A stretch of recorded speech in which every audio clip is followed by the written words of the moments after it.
Olá, seja muito bem-vindo ao Investing Day da XTB Portugal. Comigo tenho João Sousa, analista financeiro da DEC Proteste, que nos vai falar de 3 tipos de estratégias de investimento: defensiva, equilibrada e agressiva. João Sousa, muito bom dia, obrigado por se juntar a nós. Muito bom dia.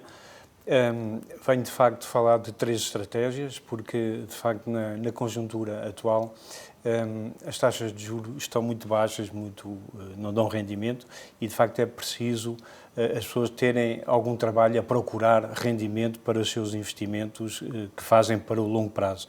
E são 3 estratégias diferentes, adaptadas ao perfil do investidor. Uma mais defensiva, uma mais equilibrada, em que inclui também ações com um peso mais equilibrado, e outra para quem aceita um pouco mais de risco. Mas eu, antes de começar, queria dizer-vos aqui só umas breves palavras para nos explicar quem somos e o que fazemos. Pronto, basicamente, a Proteste Invest é o serviço da DEC Proteste dedicado à análise e conselhos de produtos financeiros. A DECO é conhecida, tem mais de 350 mil membros e os nossos valores são a independência, a credibilidade e a proximidade, ou seja, perto do consumidor, perto de si. A independência porque somos financeiramente independentes, as nossas receitas vêm da subscrição das revistas pelos nossos membros, os nossos assinantes. Os nossos estudos incluem um âmbito alargado à totalidade do mercado e fazemos comparativos de todos os produtos do mercado, e aí também se afirma a nossa independência. A credibilidade porque usamos metodologias testadas, conhecidas e que são rigorosas. Perto de si, proximidade, procuramos dar a solução aos consumidores. São estes os nossos 3 valores que vos queria deixar. A Proteste Invest existe há 26 anos, e temos, de facto, no nosso site, o portal financeiro, todas as análises que publicamos. Temos uma publicação semanal mais focada sobre as ações e temos uma publicação mensal mais focada sobre investimentos mais conservadores, portanto, com uma dose de risco mais reduzida. O objetivo é aconselhar os pequenos investidores, Aqueles que nos estão a ver, analisando todas as gamas de produtos financeiros, desde os depósitos, certificados de aforro, tesouro, aos fundos de investimento, às ações, e providenciando uma estratégia de investimento para quem quer investir para o longo prazo. Realço também a análise, em destaque, a análise de fundos e de ações. Nós acompanhamos mais de 3.300 fundos e ETFs, com cotação diária no nosso site e com a avaliação. A maior parte deles tem avaliação ao fim de um certo período, ter um mínimo de 5 anos, e nas ações analisamos cerca de 150 empresas, sendo 17 nacionais. Nós estamos integrados numa equipa internacional, a DEC Proteste é integrada na Euroconsumers, e através dessa ligação temos uma equipa de cerca de 3 dezenas de analistas que estão espalhados por Portugal, a qual eu estou aqui, Espanha, Itália, Bélgica e Luxemburgo. As questões do investidor, quando começa a investir, há uma questão que é muito importante, que é o dilema segurança ou rendimento. Como já referi, há poucas aplicações de capital garantido atualmente rendem muito pouco. Em média, um depósito de 5.000 euros a um ano rende apenas 0,06, ou seja, rende zero, e a inflação supera o rendimento médio dos depósitos a longo prazo, pelo que quem tiver o seu dinheiro aplicado em depósito no longo prazo está a perder valor do capital, que vai ser dilapidado pela inflação. Portanto, há uma necessidade de procura de rendimento para o investimento a longo prazo.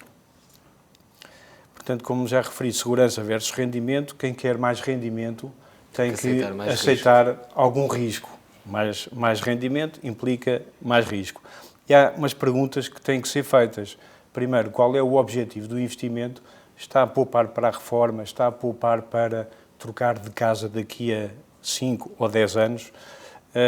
Durante quanto tempo vai fazer esse investimento? Curto e médio prazo é mais importante dar mais primazia à segurança, portanto, correr menos riscos.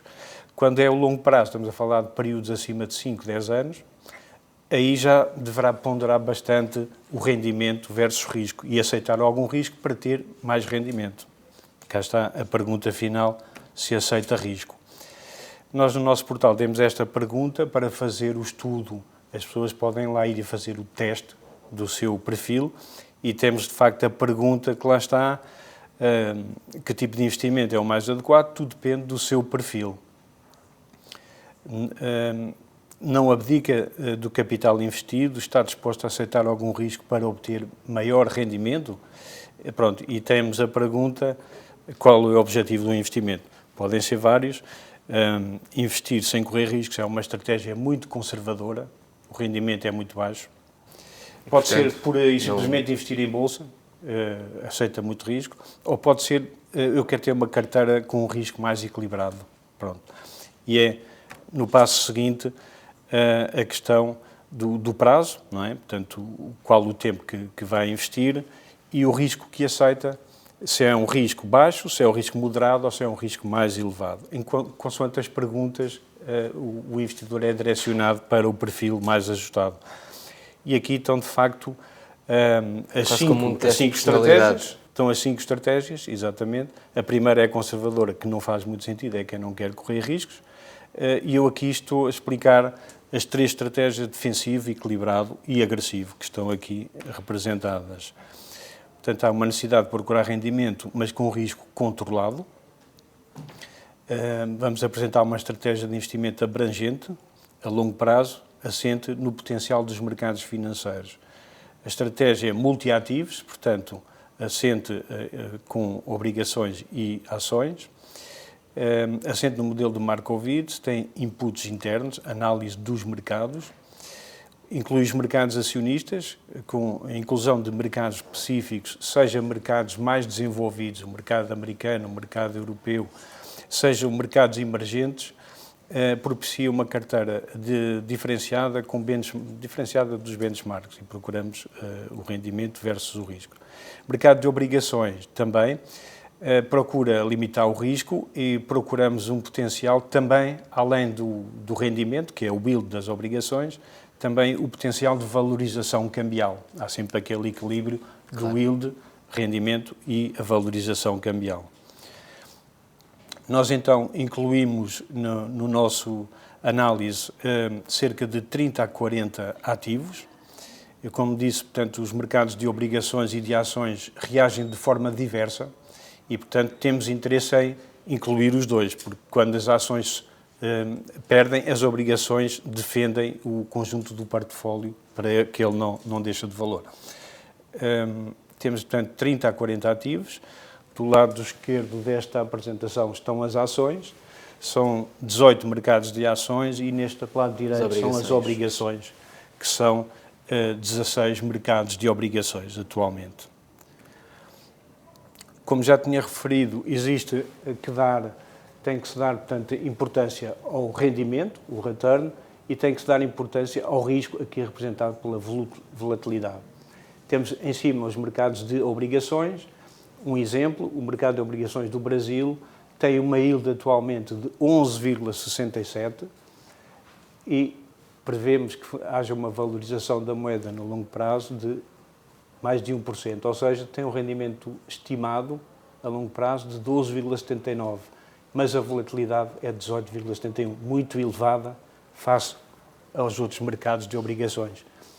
Outro exemplo, temos aqui obrigações coroas norueguesas, cujo yield é 1,64, portanto muito superior ao da zona euro, que é negativo neste momento.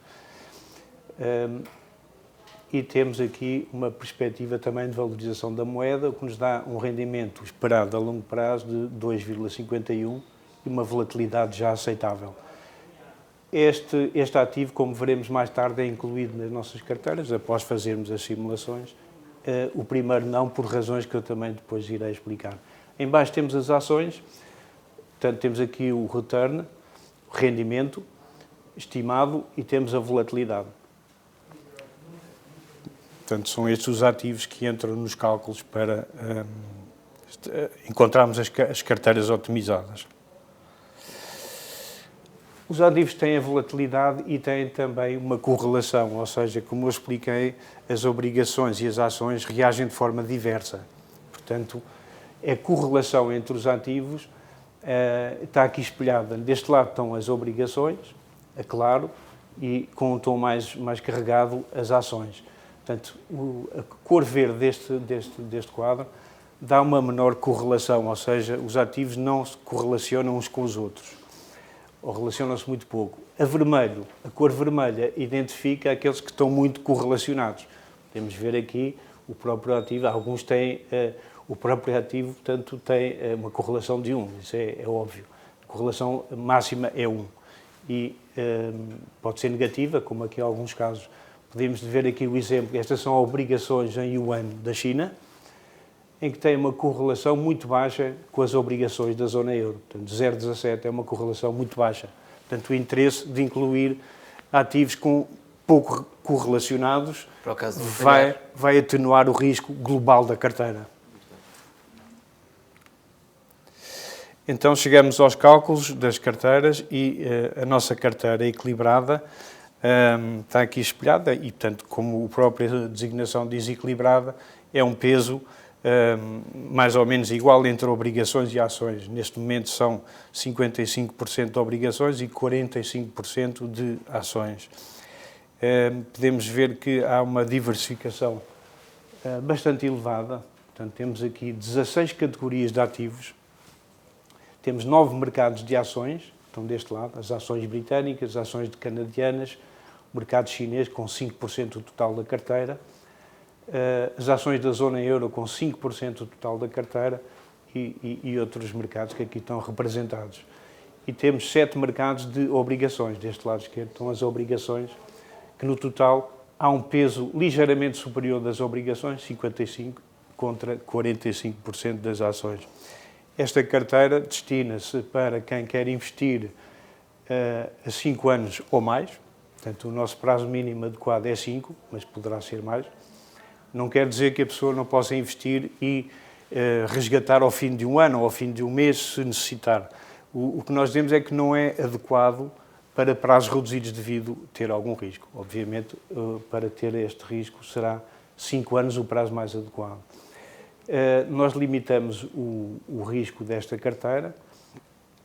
Portanto, quem investir nesta carteira tem um rendimento estimado de 4% ao ano, é o rendimento atual estimado desta carteira. Não é garantido, é um rendimento estimado.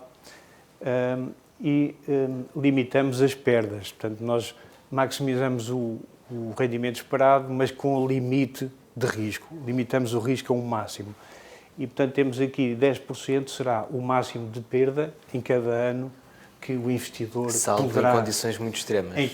Salvo em condições muito extremas. Mesmo assim, este 10% é um até, é no máximo, em pior das hipóteses. Portanto, nós fizemos aqui um intervalo de confiança a 99%, o que significa que em 100 casos só há um em que o rendimento poderá ser superior a 10%, portanto, muito pouco. Portanto, é esta a perspectiva que damos. Portanto, grande diversificação.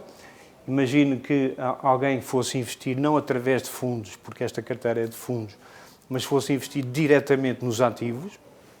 Temos aqui 18 categorias de ativos.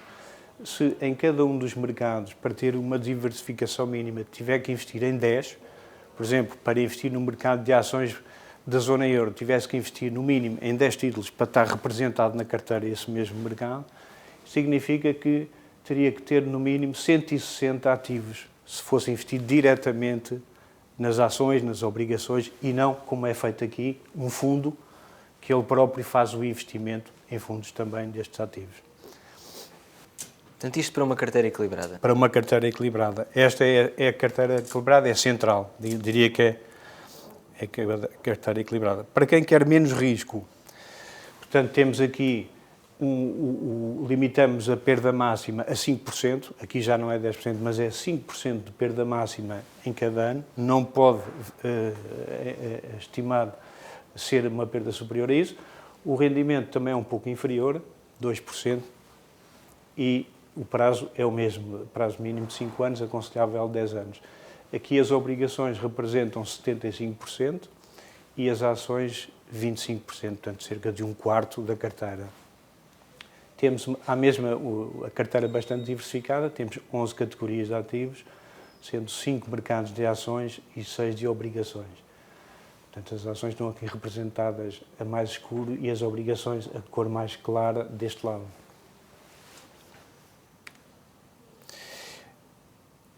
A que nos falta apresentar é a carteira... que representa mais risco. Que representa, para quem quer um pouco mais de rendimento, também tem que aceitar um pouquinho mais de risco. E neste caso, temos aqui um retorno esperado, um rendimento esperado a longo prazo de 6% ao ano e limitamos a perda já não a 5%, mas a perda está limitada a um nível um bocadinho superior. 15% é o máximo de perda que poderá O prazo mínimo ocorrer. é o mesmo para estas três carteiras? O prazo adequado é sempre 5 anos. Adequado quer dizer mínimo no sentido de ser adequado. A pessoa pode investir um período mais curto se entender, mas pronto, para limitar o risco, é aconselhável mais de 5 anos, até aconselhável 10 anos. Neste caso já temos uma diversificação com 17 Há mais mercados de ações nesta categorias carteira? ativos. Os mercados de ações estão mais representados e os de obrigações têm um menor peso, como são apenas 30% de obrigações e 70% de mercados de ações. Portanto, mais ações, mais rendimento, mas também, como sempre, mais rendimento implica ter que aceitar um pouco mais de risco. Caso contrário, não se consegue ter mais rendimento. A rentabilidade média destas carteiras no passado, portanto, nós já temos estas carteiras há muitos anos, e os resultados que obtiveram no último ano foi bom, porque o último ano foi muito bom para os mercados de ações. O último ano aqui é referido os últimos 12 meses, portanto, contado até ao final de outubro. E na carteira equilibrada podem ver que foi um ano muito generoso, digamos. Positivo, os mercados de ações ajudaram bastante e, portanto, tivemos uma rentabilidade de 17% na equilibrada, enquanto a 5 anos foi uma rentabilidade anualizada de 5%. A 10 anos, que é um prazo já muito aceitável, temos um rendimento anualizado de 7% na equilibrada, 5% na defensiva e 8% na agressiva. Isto é o histórico até ao final de outubro deste mês, do mês anterior que acabou. Aqui temos a evolução da carteira defensiva ao longo dos diferentes anos.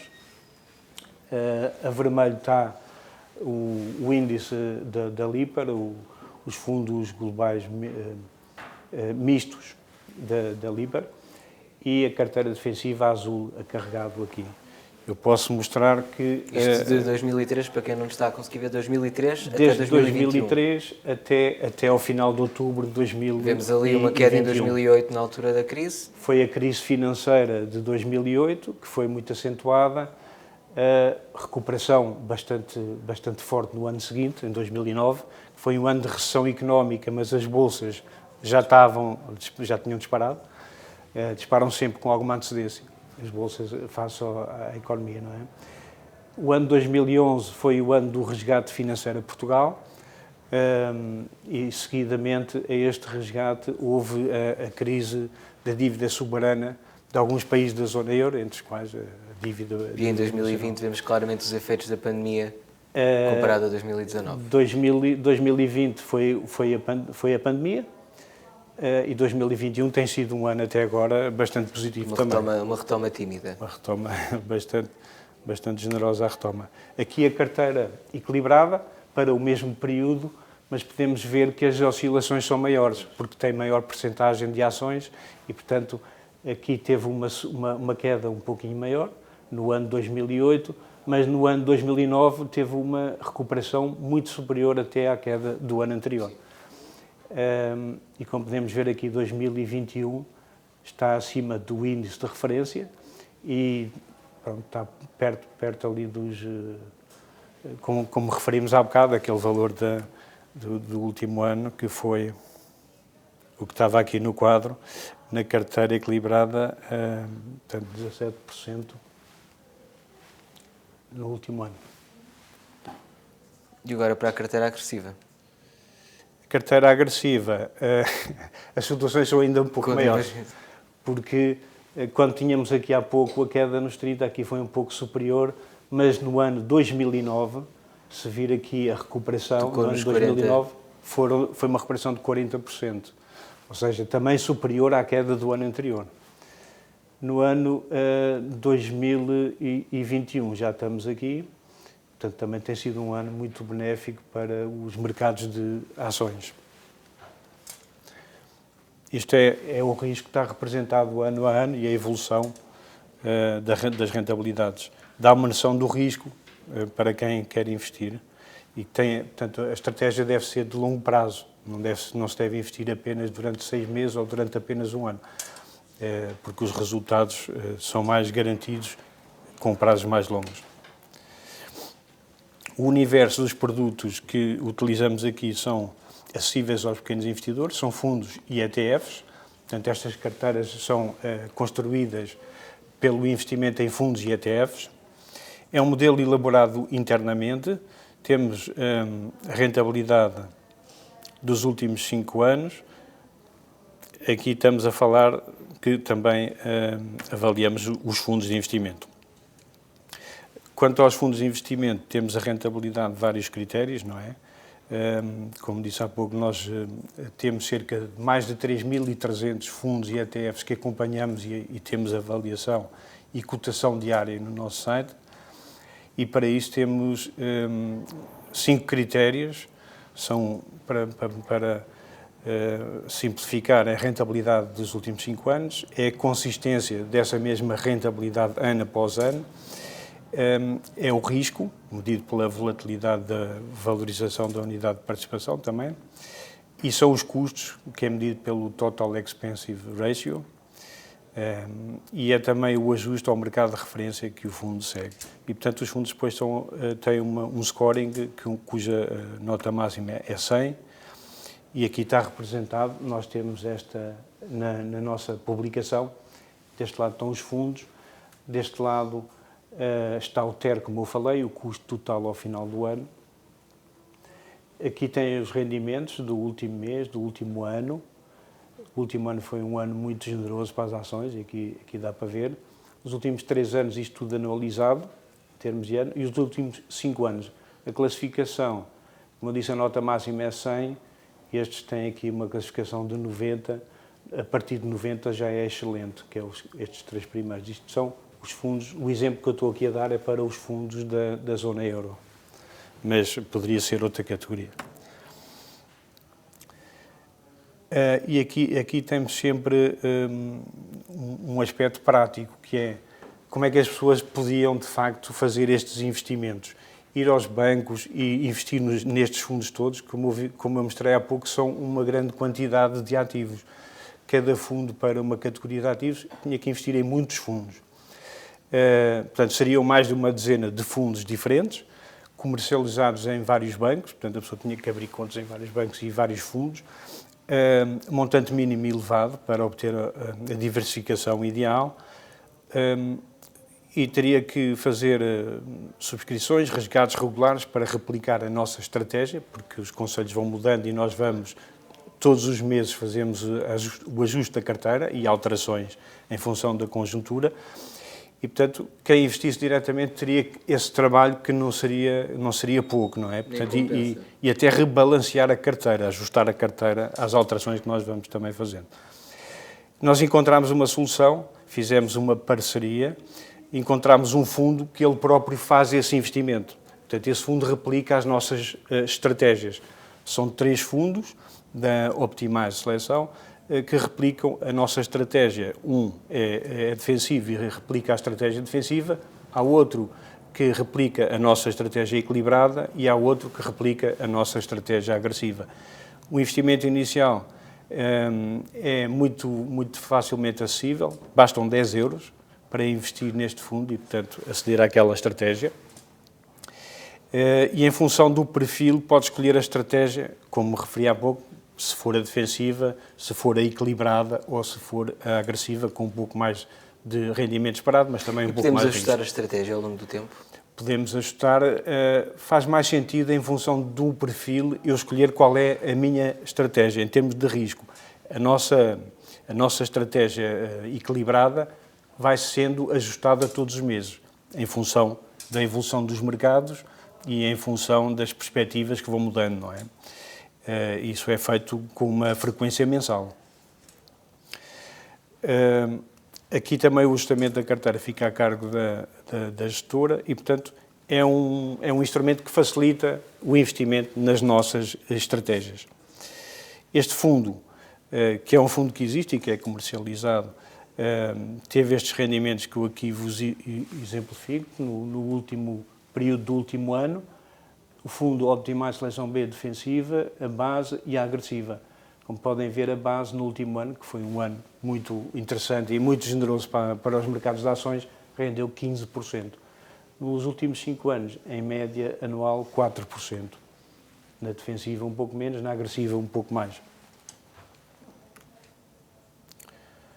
E são as estratégias que eu queria apresentar. Eu tenho algumas questões para si, João, nomeadamente, não falámos aqui das taxas de juros, apesar de estarem muito baixas neste momento, os portugueses continuam a dar preferência aos depósitos, com os montantes aplicados a aumentarem bastante, especialmente durante a pandemia. Será que estão a fazer o correto? O aumento dos depósitos tem aqui um aspecto que está relacionado com a crise e, portanto, com a crise pandémica e, portanto, com o aumento grande de incerteza que houve. Teve dois efeitos. Teve para que as pessoas, face ao desconhecido, aumentaram a taxa de poupança, portanto, reduziram o consumo. O que é um bom sinal. Reduziram o consumo, sobretudo de bens duradouros, e aumentaram a taxa de poupança. E para lhe dar um exemplo, posso lhe dizer que a taxa de poupança no pré-pandemia, portanto, no último trimestre de 2019, era de 7,2% do rendimento disponível, isto em Portugal, e no segundo trimestre de 2020, portanto, ali naquela fase aguda da pandemia, esteve em 20,4% a taxa de poupança. Entretanto, foi de sol de pouca dura e, portanto, reduziu bastante, os portugueses já reduziram bastante o seu nível de poupança, que atualmente, no segundo trimestre deste ano, já está em 9,5%, o que é cerca de metade da média, também é um aumento do endividamento da zona euro. Sim. E é cerca de metade, o nível de poupança é baixo, é cerca de metade da zona euro. Portanto, houve, por um lado, um aumento da poupança. Por outro lado, face ao desconhecido e ao grande aumento de incerteza, as pessoas quiseram pôr o dinheiro em ativos sem risco e facilmente mobilizáveis para poder fazer face a imprevistos. Esse é racional. A parte que não é tão simpática é que os portugueses também fazem aos depósitos tratam-nos como se fosse um investimento também para longo prazo. Isso é que já é a parte que não é positiva. Porque a rentabilidade não se compara e os rendimentos vão ser muito baixos e vão ser, o seu património de poupança vai sendo dilapidado ao fim dos anos pela inflação. A inflação atualmente está a subir e também é uma fonte de preocupação. Será talvez esse o cenário em que alguns dos novos investidores se encontraram até agora? Que conselhos dá a quem começa agora a investir? Quem começa agora a investir, eu diria logo, o primeiro conselho de todos é constituir a sua almofada de segurança. Portanto, cada agregado familiar tem que ter uma almofada de segurança para fazer face a imprevistos e essa almofada de segurança nós consideramos, em termos médios, andará ali na volta de 6 meses de despesas do orçamento familiar, pronto, que é um período em que a pessoa tem esse capital para resistir sem outras as necessidades, não é? Pode ser necessidade de desemprego, pode ser uma doença, enfim. Portanto, a almofada de segurança, que nós chamamos fundo de emergência, o qual deve ser aplicado em produtos com liquidez, facilmente mobilizáveis e de risco muito baixo, porque risco zero não existe, mas risco muito baixo. Portanto, depósitos, produtos de aforro do Estado, e, sobretudo, esse tipo de produtos de risco muito baixo. Depois, a pergunta seguinte é qual é a parte do capital que eu quero ter com baixo risco, em função do meu perfil. O que é que eu aceito? E, portanto, vai aumentando a parte de capital que é investido em produtos de capital garantido ou de baixo risco, de acordo com o meu perfil. E depois de ter feito esse trabalho, então posso pensar no longo prazo e pensar o dinheiro que eu vou investir para o longo prazo, eu tenho que procurar rendimento, porque se eu não aceitar... Se calhar aceitar algum risco. É necessário aceitar algum risco para ter um rendimento mais interessante. E aqui há vários caminhos depois. Pode investir através de fundos, que é a parte mais fácil de aceder a uma diversificação. Como eu expliquei há um bocado, investir em vários mercados, os fundos de investimento permitem, através de montantes reduzidos, aceder a uma diversificação muito boa dos mercados onde se pode investir, e tem um resultado que será mais próximo da média do mercado. Para quem quiser investir diretamente em ações, primeira coisa que nós dizemos é estar ciente de que vai aceitar o risco das ações. A segunda coisa é durante quanto tempo vai investir. Nós consideramos que o risco das ações é elevado para períodos inferiores a 5 anos. E, portanto, para diluir o risco, se a pessoa tiver um horizonte de 5 anos para investir, muito bem, pode investir em ações e aí deve diversificar, deve investir em títulos diferentes, uma carteira de ações, o mínimo dos mínimos de diversificação que consideramos é 10 a 15 ações para ter uma diversificação mínima por mercados e setores de atividades diferentes. E então, depois também tem que acompanhar o seu investimento. As ações carecem de um acompanhamento cotidiano do que se passa. Portanto, se a empresa vai bem, quais são as notícias dos resultados e do próprio mercado. E a pessoa tem que ter também essa disponibilidade para fazer esse acompanhamento. Nós, na Proteste Invest, também seguimos ações. Atualmente, cerca de 150 empresas, são 17 as nacionais, e temos, de facto, conselhos e para cada um dos títulos que acompanhamos. Tem análises também? E temos análises para cada uma delas, sim.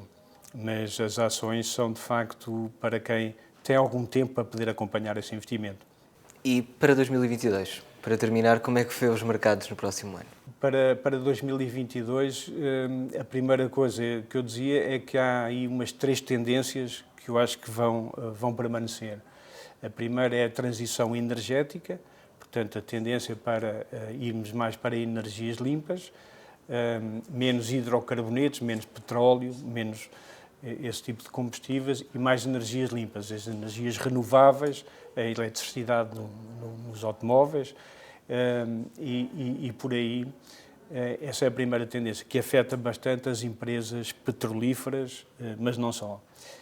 A segunda tendência é a transição digital e a automação. Portanto, vai continuar. Vai mexer aqui com questões de Internet of Things, inteligência artificial, machine learning, data, todos esses setores. Empresas também de software, empresas de fabricação de semicondutores, toda essa parte também vai beneficiar dessa tendência. E a terceira preocupação, diria, ou tendência, é uma tendência para menor globalização dos mercados. A pandemia trouxe alguns conselhos para que, enfim, os mercados, as fábricas estejam mais próximos dos mercados de consumo. E vimos isso na escassez de bens. Na escassez da cadeia de abastecimentos de materiais, sobretudo semicondutores. E, portanto, menor globalização, mais regionalização. E, portanto, vemos, por exemplo, os Estados Unidos a centrar mais fábricas ali perto dos Estados Unidos, no México, no Canadá, e, portanto, e não tanto na Ásia, e em mercados mais longínquos. E tivemos esse sinal, por exemplo, com o bloqueio do canal de Suez também, antes até. Exatamente. Portanto, estas são tendências que eu acho que vão ficar. Preocupações, eu diria que há umas 4 preocupações, mas a primeira e a mais importante de todas é a inflação. Portanto, a inflação neste momento está muito elevada e, por exemplo, nos Estados Unidos, no mês de outubro, está acima de 6%, na zona euro está a 3,4% e em Portugal está a 1,8%. E, portanto, a preocupação é, será que esta inflação em níveis elevados é sustentável ou é um fenómeno apenas transitório e vamos voltar ao normal, a níveis mais baixos de inflação? Se voltarmos a níveis mais baixos, muito bem, não há preocupação. Se não for bem assim, isso pode colocar em causa o crescimento económico, a retoma da economia, os lucros das empresas, e, por consequência, os mercados financeiros. Portanto, serão afetados por isso. Portanto, a inflação pode ser de várias, eu disse que são 4 preocupações, mas o outro era, portanto, a carência na cadeia de abastecimentos joga também com a inflação, porque Claro. se houver mais choques nas cadeias de abastecimentos, a oferta mais dificilmente se ajusta à procura e, portanto, maior pressão outra vez nos preços e na subida dos preços e na inflação. Portanto, é uma das preocupações para o próximo ano. Mas, em todo caso, eu diria que as ações são incontornáveis. As taxas de juros estão muito baixas, continuam muito baixas, os mercados continuam a subir, ou seja, ainda não corrigiram. Isso é bom sinal, porque geralmente os mercados acionistas não se enganam no que vem um pouco mais à frente. E, portanto, se eles não corrigiram, quer dizer que eles acreditam, até agora estão a acreditar, os investidores estão a acreditar, que a inflação a níveis muito elevados, será um fenómeno apenas transitório e que iremos voltar a um nível mais normal. Ações são incontornáveis para investimentos a longo prazo, porque temos que procurar rendimento, taxas de juros são muito baixas.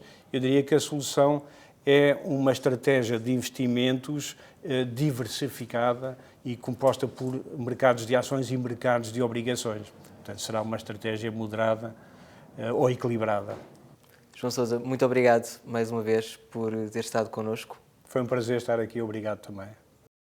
Veja esta e outras conversas do XTB Investing Day em jornaleconómico.pt. Fique bem.